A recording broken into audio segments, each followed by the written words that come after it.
皆さんこんばんは、加瀬成美を演じました長澤まさみです。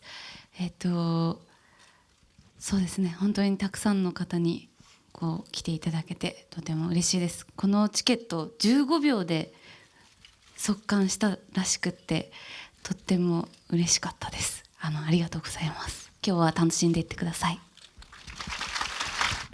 シンジをやりました。今日はもうこんなにたくさんの方に来ていただけで、とても嬉しいです。嵐にならなくてよかったなと思って、もうそれだけが心配だったんで、無事来ていただけて本当に嬉しいです。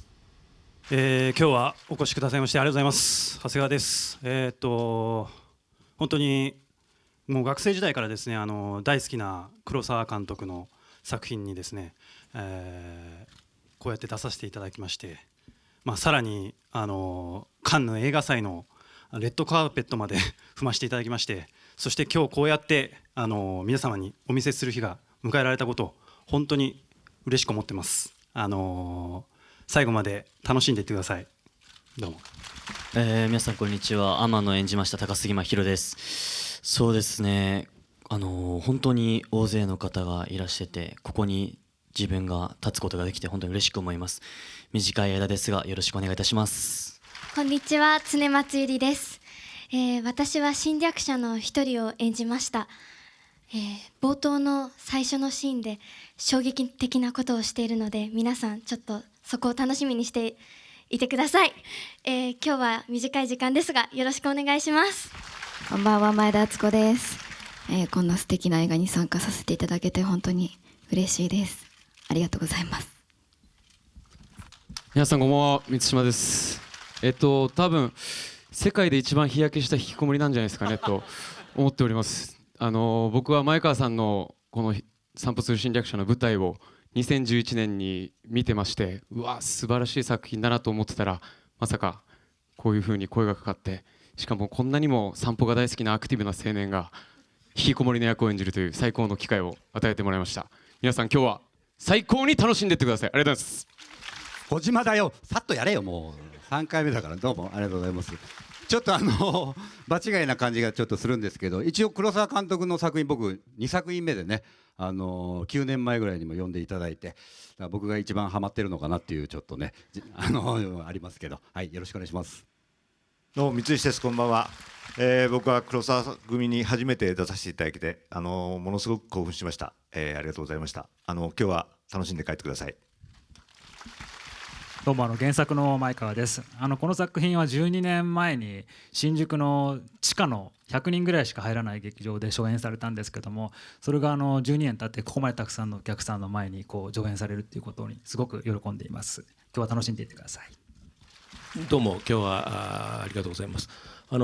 今なんとなく説明がずっとあったんですけど、多分ほとんど何のことかわからないかと思いますので、簡単に整理しますと、この中に侵略者という人と侵略されてしまう犠牲者2種類がいます。でこれがややこしいのは、もう一人ガイドと呼ばれる侵略者の手先になっている人もいるんですね。誰が侵略者で誰がガイドで誰が犠牲者か、それは映画を見ればだんだん分かってくると思います。あと散歩するという人も何人かいます。そんな映画ですので、楽しみにしていてください。はい、とても好意的に受け止められていたように思います。本当にエンターテインメントの作品として作ったつもりではあったんですが、みんないろんな意味をそこから読み取って真剣に見ていただけたように思います。監督が最初に触れたのは小説版だったと思うんですけども、その後監督舞台版も見ていただいて、で両方見ていただいて、多分その中でもストーリーは原作通りなんですけども、映像でしか表現できないっていう部分にすごくこだわって作ってらしたので、僕も見てびっくりしました。そうですね、成美という人は大半が怒ってるんですよね。理由があって怒ってるんですけど、それがすごく大変だったなっていう記憶があって、やっぱり怒る感情っていうのがエネルギーを使う感情、すごく外に出すエネルギーだったうちに出すエネルギーもありますけど、なんていうんですかね、精神的にも肉体的にもなんか疲れて、はい、不思議な感覚にとらわれた記憶があります。そうですね、もう長澤さんのエネルギーだけが灯火というか、エネルギーが全然なかったんでもうなんですかね、こう、はい、ひたすら長澤さんだけを見て宇宙人役をやらせてもらったんですけど、はい、本当に怖くて、結構撮影の初めの方は本当にずっと長澤さん怒ってるばかりのシーンで、はい、それがなんでこんなに怒ってるんだろうっていう気持ちになるぐらい、それは宇宙人の気持ちとどっかリンクする部分があって、なんか、役でも神事なのか宇宙人なのかっていうなんかそういうセリフがあって、で僕自身も僕なのか宇宙人なのかっていうそういう感覚にとらわれるぐらい不思議な経験でしたね。だからあんまりどういう芝居をしようかって考えないで現場に行ったもので、結構なんでああいう風になったのかなっていう気持ちです。いやそうですね、宇宙人がちょっとよく分からなかったんで黒沢さんにも宇宙人って何ですかねって話を一回撮影入る前にさせてもらって、その時に「いやちょっと僕も分からないですね」って言われてそりゃそうだよなと思って、なんかそういう意味でもなんだろう、どうなるだろうっていうところで、とりあえずやっぱり概念に縛られてないすごい自由な役だなと思って、それだけを持って現場に入ったなっていう感じです。大変だったことっていうのがたくさんあるんですけれども、ちょっと僕が言ってしまうと結構ネタバレになってしまうので、そこを言わないとしたら何があるかな僕はサングラスをかけることになったんですね。それで衣装さんの方々がサングラスを持ってきたんですけれど、あまりハマるものがなくて、その当日にちょっとそうなったもんですから、で僕はたまたま持ってた自前の買ったばっかりのサングラスをかけてみてくださいって言ったら、それが一番いいですねってなって、